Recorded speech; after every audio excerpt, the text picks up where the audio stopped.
শিক্ষার্থীরা তোমরা অনেক বেশি সমস্যায় পড়ো তোমাদের স্টোরি রাইটিং অর্থাৎ কমপ্লিটিং যে স্টোরিটা আসে তোমরা অনেকেই বুঝতে পারো না যে কিভাবে লিখতে হবে। তো আজকে এমন একটা ফরম্যাট বলে দেবো, যদি তোমরা একটা এই ফরম্যাটটি মনে রাখতে পারো তাহলে তোমরা একটা ফরম্যাট দিয়ে সব স্টোরি লিখে আসতে পারবে এবং ভালো নাম্বার পাবে।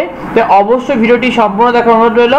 শিক্ষার্থীরা তোমাদের আমি বলে দিই যে তোমাদের যে স্টোরি রাইটিং আছে এখানে কত পৃষ্ঠা লিখতে হবে। দেখো তোমাদেরকে 2 থেকে 3 পৃষ্ঠা মোটামুটি লিখতে পারলে বা 3.5 পৃষ্ঠার মতো 2 থেকে 3 পৃষ্ঠা লিখতে পারলে তুমি পুরো নাম্বারটি পাবে। আর কি কি লিখতে হবে স্টোরির মধ্যে সেটা আমরা তোমাদেরকে এখনই বুঝিয়ে দেবো।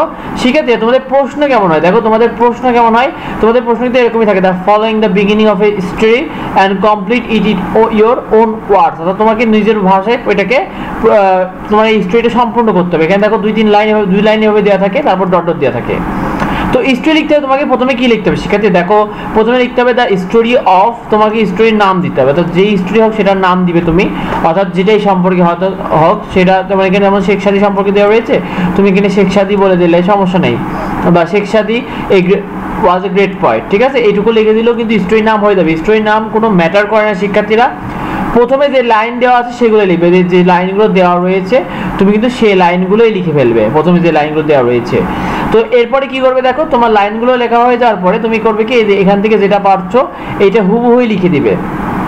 হুবহুই লিখে দেওয়ার পরে তুমি এখানে বারবার দেখতে পাচ্ছ না স্টোরি নেম, এখানে স্টোরি নেমে যায় কি করবে, দেখো স্টোরি নেমে যায় তুমি যে স্টোরি নামটা দিয়েছো সেটা দিবে, অথবা স্টোরি যে মেন ক্যারেক্টার অর্থাৎ মেন যে বিষয়টি রয়েছে অর্থাৎ যে ক্যারেক্টারটি বলেছে আমার এখানে শেখ সাদী রয়েছে, এখানে শেখ সাদী সম্পর্কে তুমি লিখে দিবে। এভাবে স্টোরি নাম তুমি লিখে দিবা, প্রতিটা জায়গায় যে জায়গায় স্টোরি নেম রয়েছে সে জায়গায় লিখে দিবা। হি শি ইট, অর্থাৎ যদি কোনো ছেলে সম্পর্কে বলে তাহলে হি, যদি কোনো মেয়ে ব্যক্তি সম্পর্কে বলে তাহলে শি, আর যদি কোনো বস্তু সম্পর্কে বলে তাহলে ইট বলে লিখে দেবে। এভাবে স্টোরি লিখবে। এভাবে লেখার পরে তুমি এখানে যে মাঝে যে গ্যাপটি রয়েছে অর্থাৎ এটার মধ্যে শেষে তুমি 3 থেকে 4 লাইন, যদি তুমি স্টোরিটি আসলে জেনে থাকো তাহলে 3 থেকে 4 লাইন এখানে লিখবে।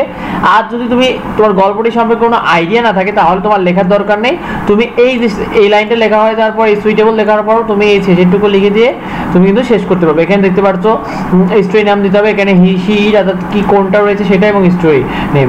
যেমন আমরা কিন্তু ওই শেখ সাদীর ওই এক্সাম্পলটা দেখতে পারি, দেখো ওইটার স্টোরিটার নাম ছিল কিন্তু dress does not make a man great. এইটা তুমি যদি স্টোরির নাম চেঞ্জও হয় এক্ষেত্রে কোনো সমস্যা নেই।